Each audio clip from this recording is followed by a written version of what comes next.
Yeah, my talk will be actually also a live demo. So basically, I have no slides, nothing. We will just see how database functionality is working in IntelliJ IDEA. Yeah, and I'll quickly repeat what it is about. So all our paid IDs actually have the database plugin inside. So if you have your databases in your projects, you can connect to these databases from just from your ID. And this functionality is completely the same as the functionality of our full-featured DataGrip IDE for SQL.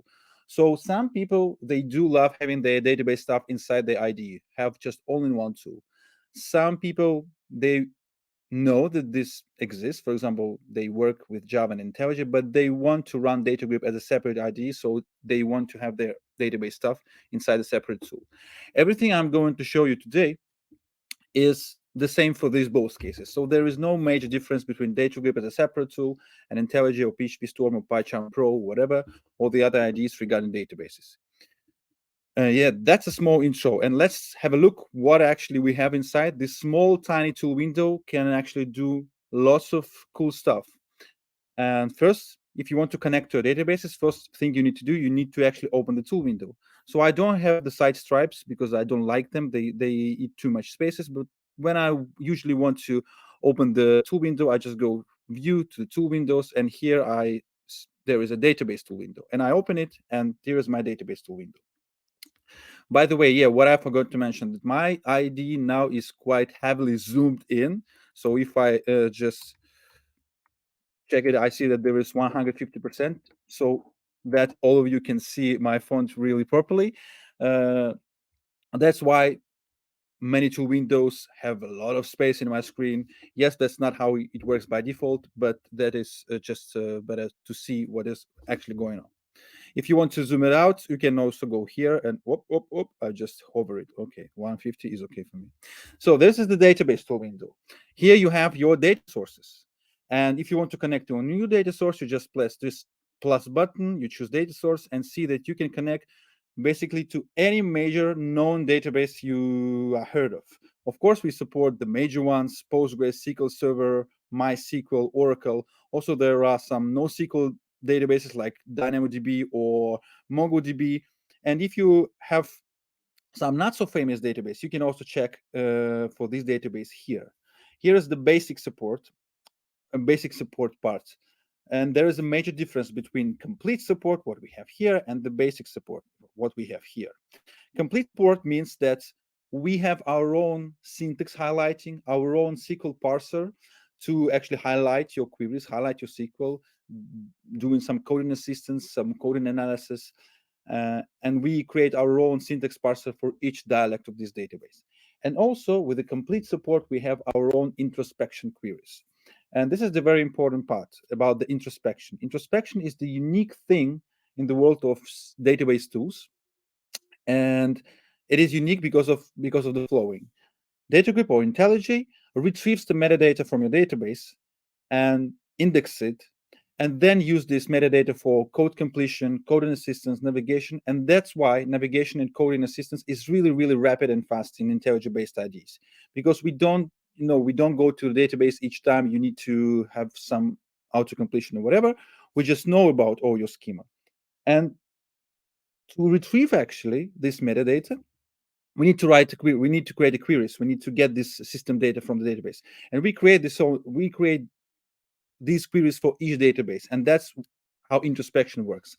And for basic support, actually, we are just working based on what JDBC driver gives to us. So the JDBC driver can retrieve some types of objects. We can work with them, and we can show them in a database explorer. And basically, if the database has the JDBC driver, you can connect to it via IntelliJ. That is an important part to know. Okay, so let's go to our database explorer. I have, by the way, when you connect to a data source, let's take a look how it looks, because there are some important things. If you create the data source, of course, there is the general tab in this window where you just put the host, port, whatever, some simple things. And there is options tab, which have some important things you need to pay attention in. For example, you can make a connection read-only, which actually means that you will not be able to run any updates or any inserts query. And even if you run the function, which runs the function, which runs the function, which runs the update statement, we will understand that this is something which is not going to happen, and we will not let you to do this. But there is a confirmation window, of course. What else is interesting here? You can run keep a leaf query, for example, to auto refresh your data source.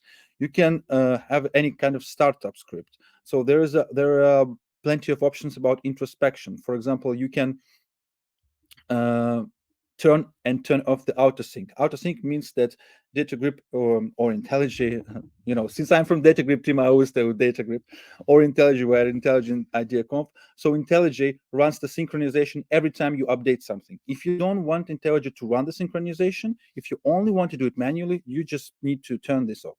And there are plenty of other options here. SSH SSO more or less clear. If you have this, you can just set it up here. Schemas, this is a very important tab. Also, the unique feature of IntelliJ when you work with database, that you can choose with which particular databases or schemas you are going to work. So I will go to my existing data source. It will be a little bit more clear. So there are many databases I have here, but in my particular case, everything is chosen. But for example, I can say, hey, I don't want to see the Postgres database, and for guest database, I only want to see the public schema. So this basically not only means that these schemas and databases will be shown in a database explorer. This also means that these schemas will be introspected. So if you only need some particular schemas, just choose these schemas. So there will be not so many introspection queries, and also you will be not cluttered with all the other schemas. So if I press OK, I see that, okay, this is the only schema I have in my database explorer, and this is the only schema I work with. Okay, so let's briefly see what this database tool window also can offer you. As I told you, you can make your data sources read-only. For example, you can see the small tiny lock. This means that my SQL data source is read-only. Also, if you want to choose schemas, you don't only need to go to the database data source properties. You can just click here, one of two, and choose which particular schemas or databases you want to be displayed. Also, you can color your data sources. For example, this is one of the cool features to highlight production data source from the test data source. You can go to properties, hey, go to tools, or tools, set color. For example, put red color, and everything connected to this particular data source will be colored in red. And even the query console, the result, everything will be colored in red. So you'll understand in which particular context you are now working with, so you will not distinguish your one data source from the other data source, and that's it. I will turn this coloring off because I don't like it, but just for you to know, this is here. What we recently introduced is the ability to filter objects by name. So for example, if you have your node expanded and then you want to find something like film category, you can just start typing, and this works in all the IntelliJ trees. I think you know that you can search for files in your projects in that way. But database tool window specifically, we have this small tiny button called filter, and if you click on the filter, only needed objects will be filtered here. So again, if I need to find this object, I can just type and filter, and only the filtered objects are displayed here. This, of course, works only with the open node. So if the node is closed, this search will not work. Yes, it will not work. If you just need to search for the database objects out of the blue through all your data sources, this is also possible via the search window, and I'll cover it a little bit later. But yeah, here you have some quick filtering, and also you have many options here. What no, you have many options here. How you actually want to group your nodes, or what you want to see and what you don't want to see. You even have the filter by kinds, what kinds of database objects you can see here. Just there are plenty of options you can play with. Okay, let's finally go to the query writing. This is the most important thing in your working with databases. You want to write your first query. To run your first query, you need to create the query console. I will close this one.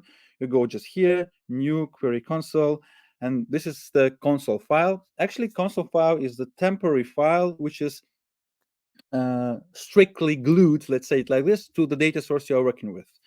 If you want to have a file and connect it to different data sources. This is also possible. You just need to create the file on your project or make a local file, and this is also possible. But the console is a temporary file which is not deleted, like every scratch in IntelliJ IDEA, but this is just a file to do some basic quick stuff.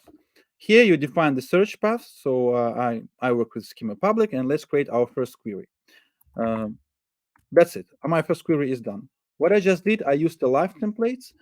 Yes, maybe many of you know that live templates is very cool and productive conception in IntelliJ. And yes, we have live templates for SQL as well. So I think you can press Command J. And by the way, let me show you all the shortcuts. Presentation Assistant. I think I can show action names in the pop-up. Yes, I now have the shortcut and the name of the action at the bottom of my screen.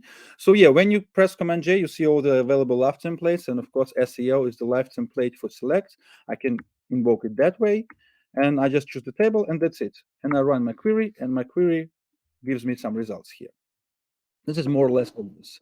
Command Enter is the shortcut to run the query. We also have this execute tiny button. And let's take a look at the situation where you don't have just one query. You have several queries. For example, I have another query, which is wherever film. And if you have several queries, the cool thing about IntelliJ is that it doesn't require you to select the query and run it. It's of course possible, but it's not mandatory. If you just put the caret here, you can press Command Enter and see that the chooser is appearing.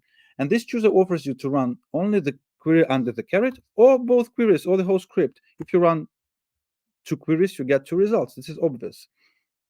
And you can, of course, customize it. You can go here and say, hey, here is the description of what execute action does. And you can actually create another execute action, which will do the different thing. For example, it will always execute the small statement, and you can assign the shortcut. I don't think that I will be able to assign the shortcut which is not used, but okay, let's go back. Anyway, you can do this. You can create another execute actions, and they will execute your queries in a different way. Okay, let's go back to our query console.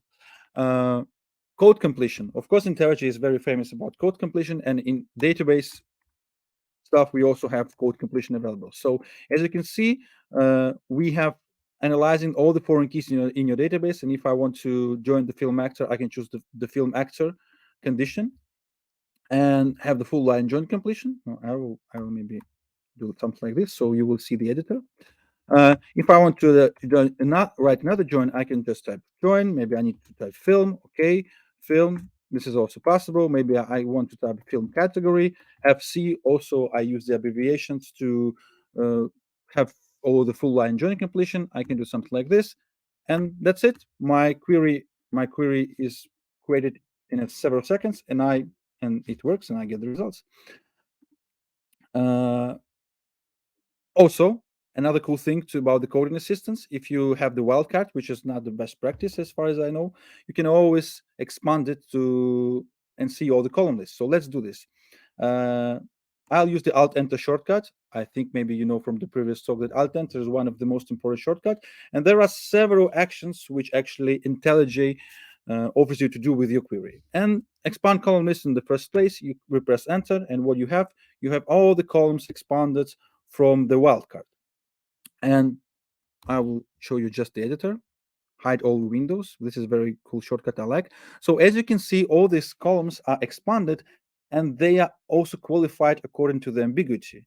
So IntelliJ actually understands that, okay, this is the last update. This is the ambiguous column. You need to have it qualified.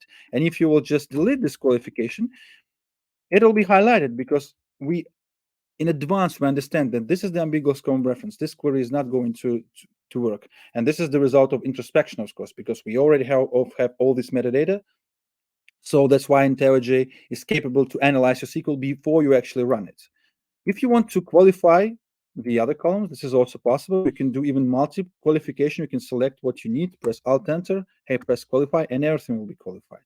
If you want column to be qualified not with the table but with the alias, so you want to introduce the alias, of course you can do the manual replacement, which is just the first thing which comes into your mind. But you can go here and say Alt-Enter, introduce table alias, And that's it. So the alias is introduced, and you can see all the actor references are replaced with the alias.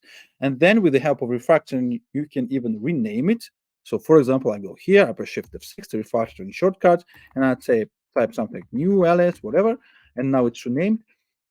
So basically, all the concepts from IntelliJ, from working with normal programming languages like Java, whatever, also works with the database. You can rename your entities, you can introduce new entities, you can inline some queries. So for example, I can go to select, press Alt Enter, and say, hey, convert to subquery. And now my query is converted to subquery. So this is also possible. Okay, let me delete many columns from here and leave it like this. Yes, I forgot to mention, if you have several queries, like here, you can actually name the tabs of the results of these queries. So to do this, you can just type any kind of comment here. So if I type here result 2, and here, if I will have something like result, then if I run 2 queries, I get 2 results. And as you can see, the name of the tabs are actually the comments which I wrote before the queries. So again, if you want to name your tabs, you don't want to get lost inside many of the results you have, this is possible. You can just name your tabs. What is also important when you have several queries inside one script? Uh, First of all, you can turn on this in editor results mode, which will show the results just inside the editor. It works when you have a pipeline of SQL scripts and you just work with the concentration on one file. You just want to see the results inside what you're working on, and there is some plot between your SQL queries. So again, you can hide all the windows, run this query, and you will get the result just behind the query. And here, if I run the result here, I get the results here. So again, it's kind of a SQL notebook mode. For some people, it can be really useful. I will turn it off, and I will get back to the classical flow. What is also important, let me just tweak this a little bit. I will add distinct and maybe completion, or maybe order by. Yeah, what I wanted to say, as you can see, I always use abbreviations. When I want to complete order by, I just type OB. When I want to complete actor ID, I just type AY. This is very cool.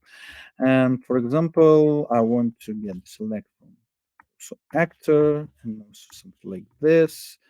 Maybe I want to filter, maybe something like this. I hope it will work. So now I have 2 queries which have more or less similar results. What I can do in this case, I can compare 2 result sets, 2 grids. You don't need to do it manually. Basically, we have this small tiny button on the toolbar, and it says compare data. What you can do, you can compare any open grid with any other open grid. These result sets or grids, they don't necessary. They don't need to be the results from one result set or from one database or from one data source. It doesn't matter. For IntelliJ, you just press here and you can see, okay, this is the result 1. I want to compare. And are there mutual rows between 2 results? Yes, there are mutual rows. So you can see actually the diff window, which will tell you which particular rows are mutual in these 2 result sets and which particular rows are not mutual. So if you want to compare 2 results, this is possible. Okay, so this is what actually Query Console can do. And of course, there are many other things. And let's talk about navigation a little bit. Again, you all know that there are Command B, go to definition, all this kind of stuff in normal programming languages, but everything also works with database. So when you actually press Command B on any kind of a database object, you are navigated directly to the DDL. So it's kind of a definition of that object. So you're able to see what is actually inside. And of course, if you will just open the quick doc, this definition will be also shown in the pop-up, and you can even see the table preview and see which particular data is inside. Also, there is another navigation action. I think Alt-Shift-B is the action to show the object in the database explorer, so it will be highlighted in the database tree. And of course, it works not only with tables, but in the smaller objects as well. For example, film ID, I press the shortcut, and yes, that's it. So I understand in which particular context this object is. And another navigation action, which is a database specific, is the show data. we use the F4 shortcut for this. And for any object which actually has data, this navigation will show you data. I go to actor table, I press F4, and voila, I'm here. I see the data of that table. By the way, if you want to see the data of any kind of table, you can just double click it. So you double click it and the table is open. Of course, you can generate the query. Some other tools get you used to that. So you can go to SQL scripts, select all rows from a table. There will be a new console opened with this particular query. This is, of course, possible. But if you just need to quickly check the data, just double click it and that's it. So I double click on the actor table and I see the data editor, as we call it. I will also hide all the other windows, so you will be able to concentrate on this. What we have here, we have sorting. More or less, it's clear. If you double click, it sorts. But there are a couple of things you need to know. First of all, if you just click on the other column, it will be sorted with the help of the other column. But if you want sorting to be cumulative, you can just go to the context menu, or I'll click on the table and say, hey, add to order by, not replace. And as you can see, there will be the order inside the ordering. Also, as you can see, by default, the ordering is server. So we actually create the new query and send it to the database. But if you want ordering to work on the client side, that is also possible. You don't want to run the new queries. It can be slow. It can be even expensive. You just go here and say, hey, this is the sort we are ordered by. I don't want to use the order by. I just want to make it on the client side. And of course, it is really, really fast, and there are no new queries created. Just on the size of fetched data, the ordering works. But of course, it is really, really important that you need to care about paging in that particular case. So now I see only 200 rows. I think my default paging is, yes, the default paging is 500. But if I, for example, set the page size 10, of course, this filtering or this ordering will work only on that 10 rows. So be careful about paging. The paging is also important for search. If I want to search through data, this is also possible. Let me retrieve everything. Let's say I just got some result set or just get some table, and I want to find something inside that table. There are several ways to do that. And first, and my favorite one, is just to press Command F, and the text search will be opened. And you can just type something here, and this data will be highlighted inside your grid. If I take the filter rows, I can see only the filtered values. And again, as you can see, as when I click in backspace, my search term is updated. And what is important to understand that this search searches throughout the whole grid, not only in a particular column, but throughout the whole grid. This can be really useful if you don't actually know where your data is, or you don't want to bother with thinking about in which particular column I'm searching for. Just know that this data is there, and you want to search this data. You just whatever, just type something and see the needed rows. In the new version, which is not yet released, we will have also the local filter, which will be placed just over here, the small filtering drop down. So you will be able to filter by each column, by each value in each particular column. So this will be possible from the next release. But for now, if you want to filter on the client side, use the text search. But you can also filter on the server side. To do this, you can go to the context menu and say, hey, filter by, and there are many of predefined conditions you can use. For example, first name Spencer. Okay, this is what I want to do. I just pressed it, and the data is filtered. But this is the server filter. It means that the where clause is actually used to retrieve the data. We can even see the whole query which we run. I think we can go here and say view query. And this is the query which were run to get this data.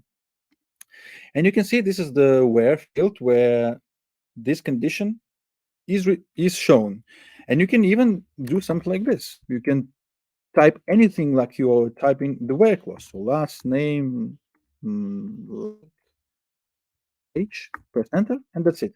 So again, if you want to filter your table in the server way, you can just type something like you type the where clause here. So you don't need to open the console and bother with a SQL query. That's possible. Okay. What's next? We call it data editor, and it's not coincidence. You can not only view, but also edit data here. So if you want to do some ad hoc updates on your table. Again, you don't need to write the update statements. You can just go here and say, hey, this is James, whatever.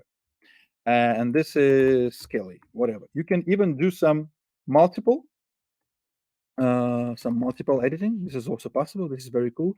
You can even copy and paste data. So we'll do some, some rubbish stuff. You can do something like this, and you even copy from the external CSV source and paste it to the data editor. This is also possible.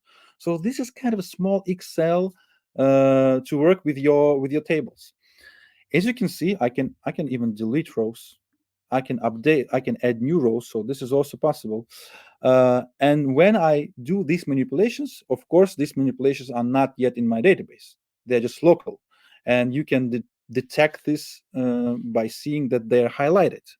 So every change can be retrieved. So for example, I don't want to add new rows. I just put my selection here and I press revert. This rows is going to be deleted. I don't want it. Revert. This is rubbish. I select what I need, revert, and it's reverted.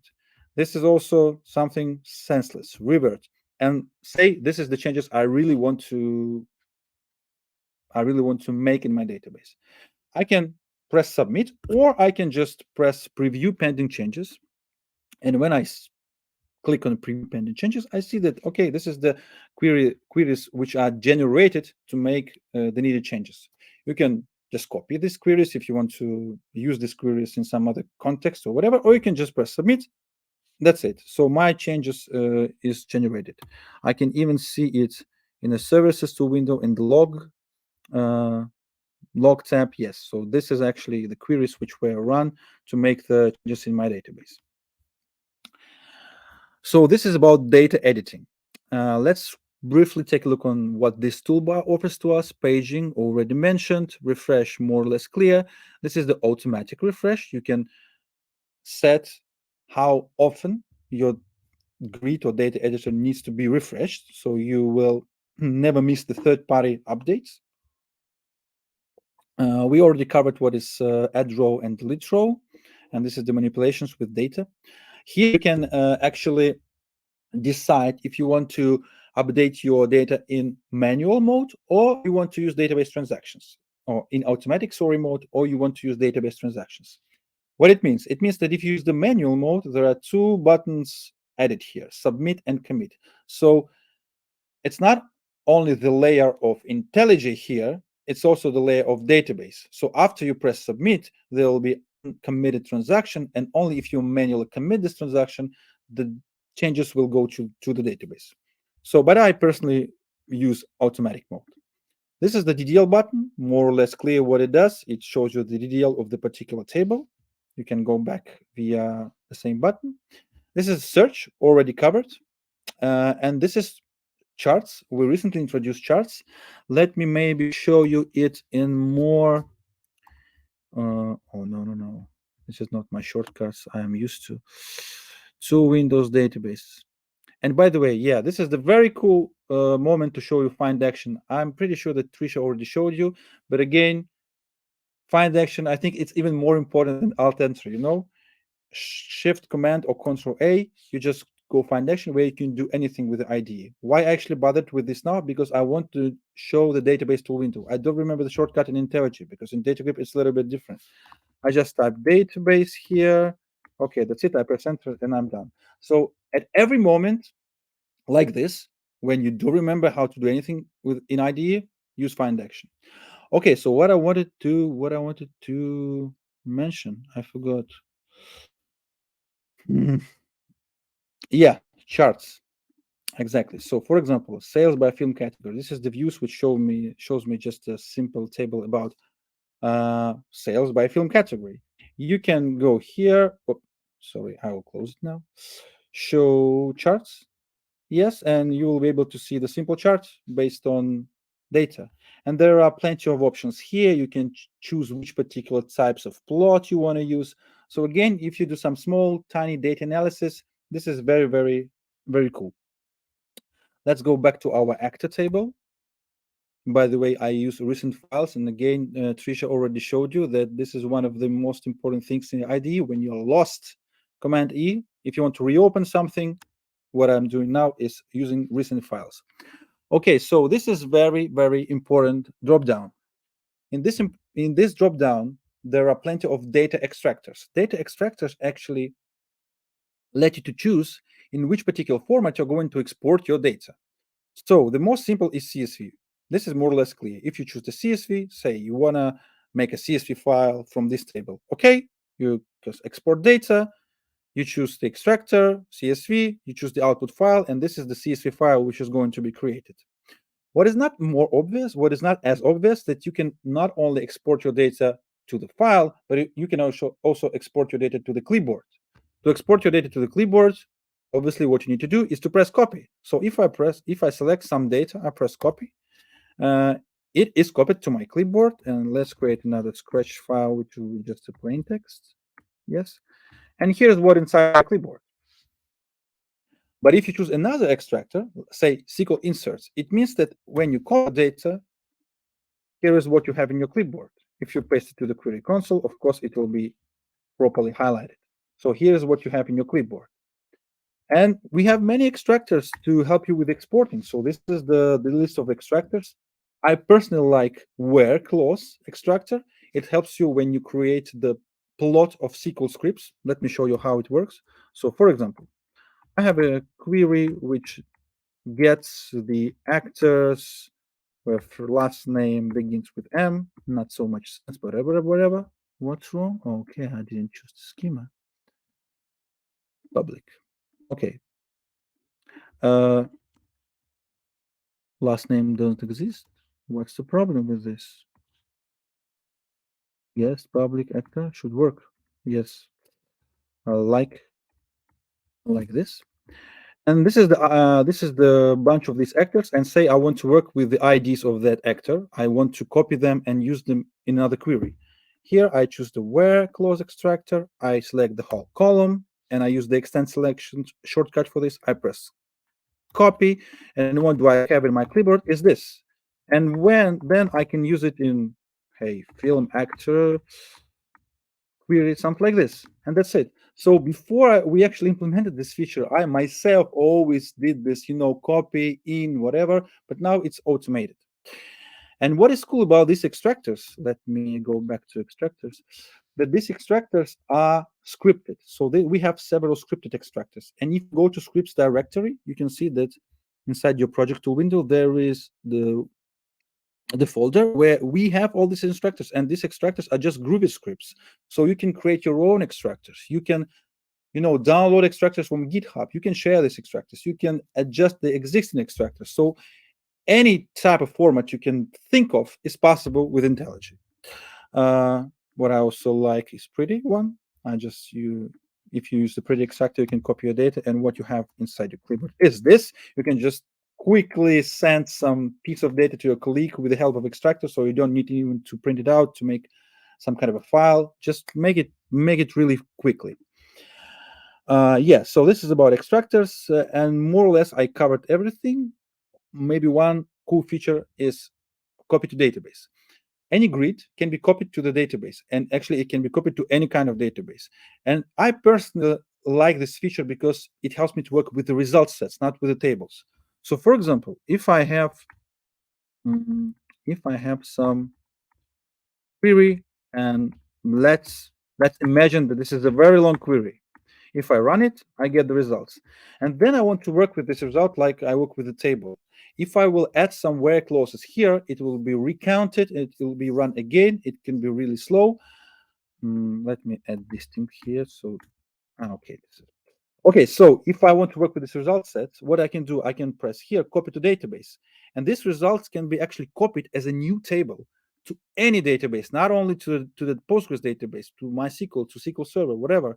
So for example, I choose the public schema and say, okay, result 6. By default, it should work. Now the import is going on.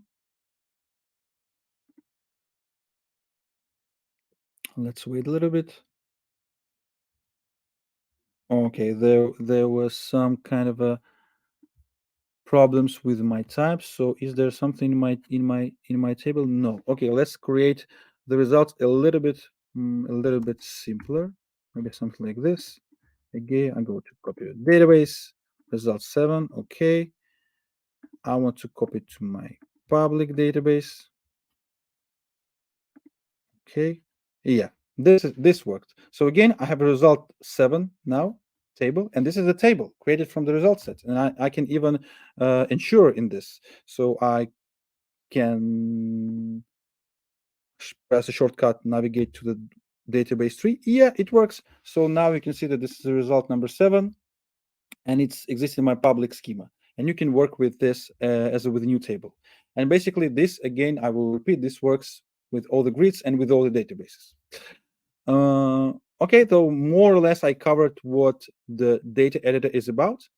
And I have, I think, 5 minutes more. Let me briefly show how you are not going to lose your work with database work.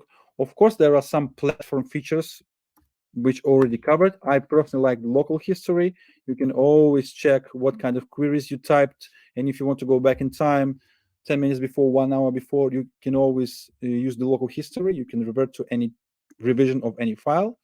But specifically for the databases, we have a couple of features. Browse query history. It doesn't work well with zooming, but okay. So again, this is the history of all the queries which were run in this particular data source. Of course, you can just start, type, and search for the queries you want to find. That's it. It's even pasted in the editor. Also, there is the show SQL log in Finder action. Okay. Okay, yeah, something like this. No, I have problems with my Explorer, but you can just believe me that this opens you the window where you see all the logs, and especially the SQL log. And in this SQL log, you will see all the queries which were run from IntelliJ, and these are not only user queries but also the data introspection queries. So if you want to know what IntelliJ does to make an introspection, you can also check this log as well. Clipboard history, of course, I like it personally. Every time you copy something, you can paste it from the history. And again, when you copy your query somewhere else, it is also saved here. And yes, navigation. That is what, well, maybe that will be my last chapter. As you know, double shift allows you to navigate in classes and files and symbols, whatever. But we also have the tiny tab called database. And here in the database tab, you can actually search for database objects. So for example, if I want to type film actor, I can just type it, and here you can define in which particular data source you are searching on. You can search in all data sources. If I will switch my data source, of course, I will find other objects. Postgres, okay. If I'm searching for film actor, I press enter. Yeah, correct. I don't care. I just open my table, and if I want to use this table in Database Explorer, I can just ensure that yeah, this table is found. Again, in double shift, there is a database tab which shows you only the database objects. But of course, the database objects are all indexed, and you can find it in symbol tab. This is also possible, and there are lots of small objects inside here. If you want, for example, find triggers, sequences, they should be found in the symbols tab, but in the database tab, you search for the major objects. Yes, and one last thing, I still have time. What I wanted to show you is the DDL data source. DDL data source is not a real data source. It's the data source which can be built based on DDL files. So in my case, this is the looks like a normal data source, but in fact, it's not data source at all. So if I go to tables, I double click on actor table, I don't see data, I see just the DDL. And this actor SQL is actually a real file. I can see it here in my project. So as you can see, public schema is now represented as a bunch of files. And based on this bunch of files, the DDL data source is created. And you can even create this bunch of files based on a real data source. That's also possible. You can go here, tools, and import export, and say, hey, dump to DDL data source. And this data source will be dumped into that set of files. But after you have this DDL data source, why it can be actually useful?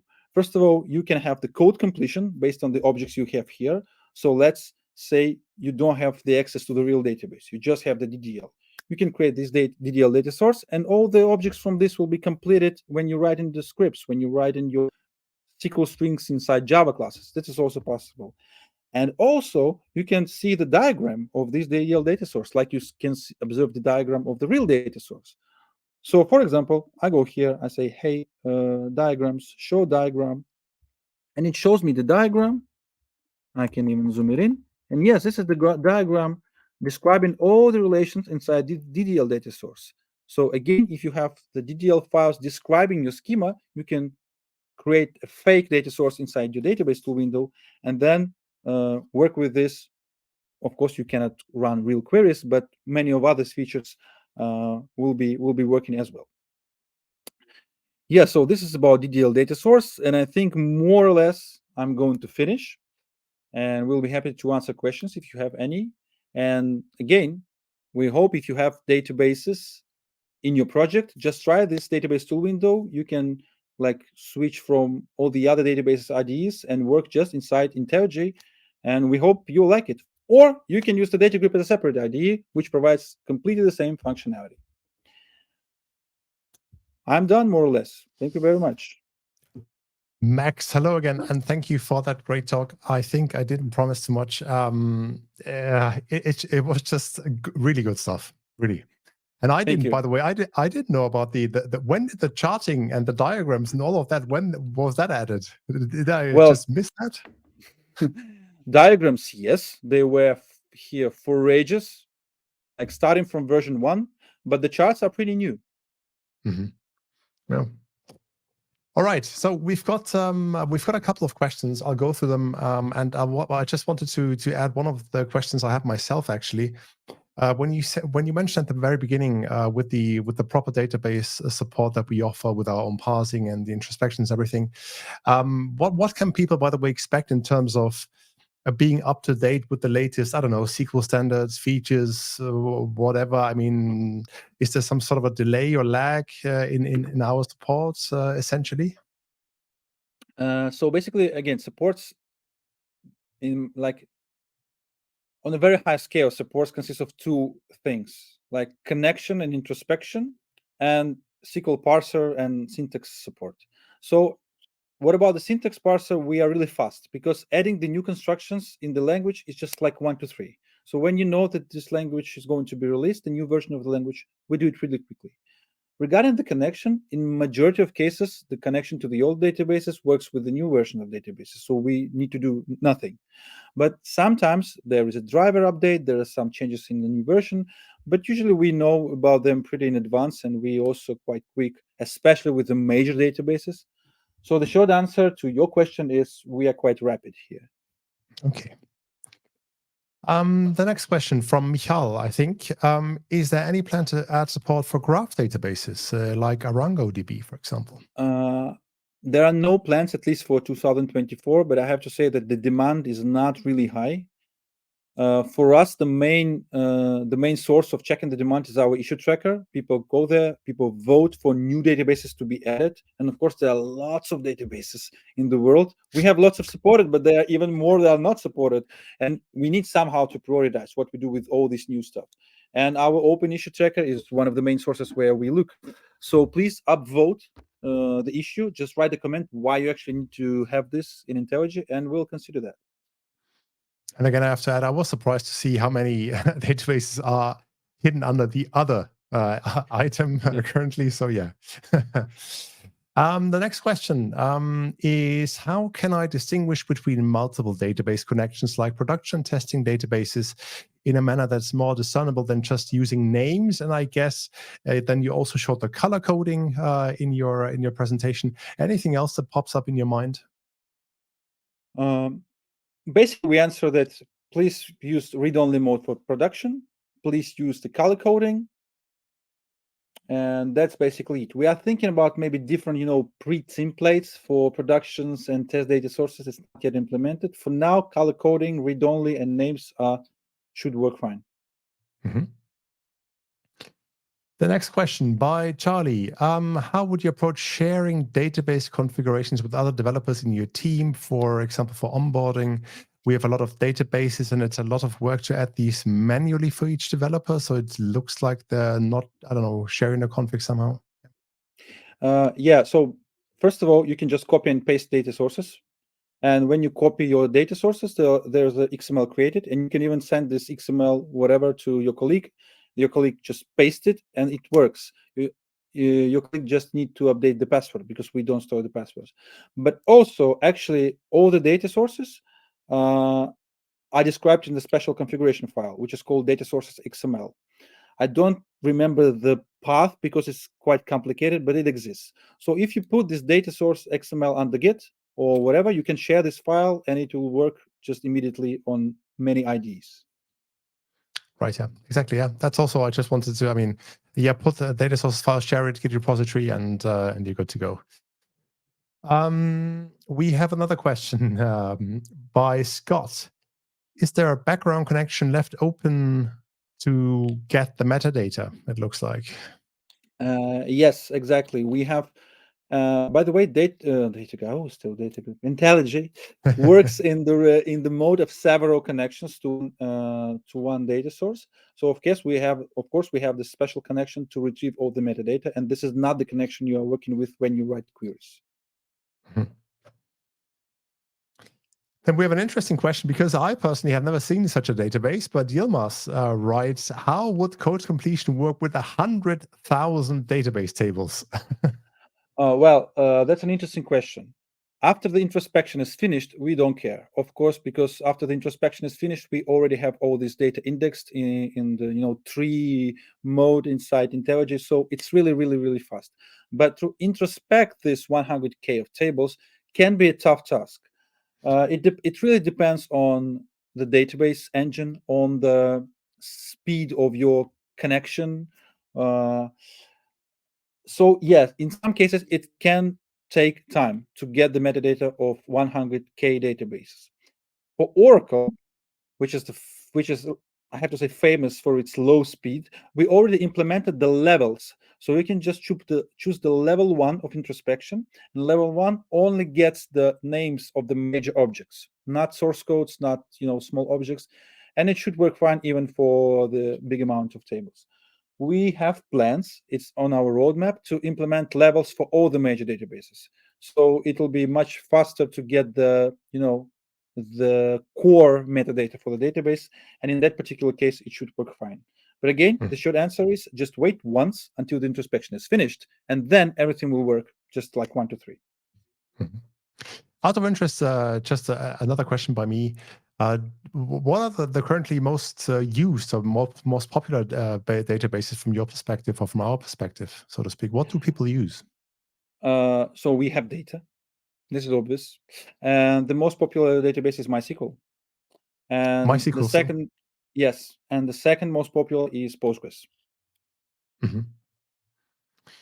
Okay. It's interesting that MySQL gets a lot of slack or flack or whatever you call it, but yeah. We have a question which I think you already answered in your talk by Shakur. Is the search limited to the rows shown, or does it search all the query results on the back end? And I think you went through that, actually showing showing how it's done. And then let me just quickly see, what else do we have?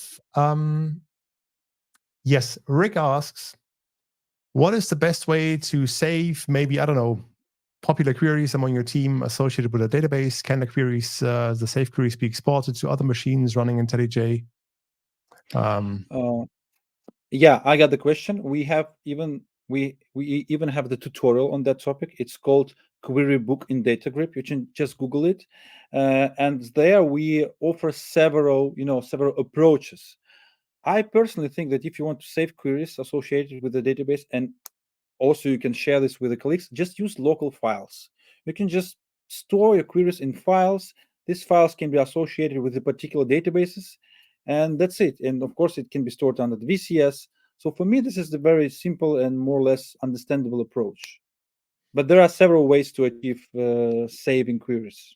You can also use live templates for saving queries. This is also possible. You can use bookmark technology. That's also possible. But I think the most robust is just to store these files in local files, store these queries in local files. We had, maybe as the last question, there were a couple of people asking about, suddenly they're coming out, hey, there's a special database called DOLT There's another database called SurrealDB. There's another database called something else. Are we supporting it? At the end of the day, by the way, do we have one place again where we can show people what our database support is, or how many, where they can find out if their special database is supported or is on the roadmap of being supported somewhere? So again, to know what databases are already supported, the best way to know about it is the UI. You just press plus button and you see the list. What about the plans? The best way is our issue tracker. You just go to the issue tracker, find the ticket of your favorite database, and maybe there is no ticket needed to create one, which is a sign, of course. But anyway, and there we can chat with you. We can discuss if we have these plans or we don't have these plans. But frankly speaking, the number of votes for the particular databases is maybe one of the main sources for us to know if there is a demand, because there are so many databases and we don't have resources to support 100. So we need to choose somehow, and that's how we do it. All right, people. So vote. That's it with the questions. From my side, I can only say thank you, Max, again very much for the talk. People rewatch, because I'm quite sure not everyone remembers everything you've just seen, because from extractors to the charting to the comparing the data to all the little icons and stuff that Max went through. Rewatch this talk, super helpful in your day-to-day life. Thank you, Max, for giving this presentation. Thank you very much. I hope it was useful for our audience.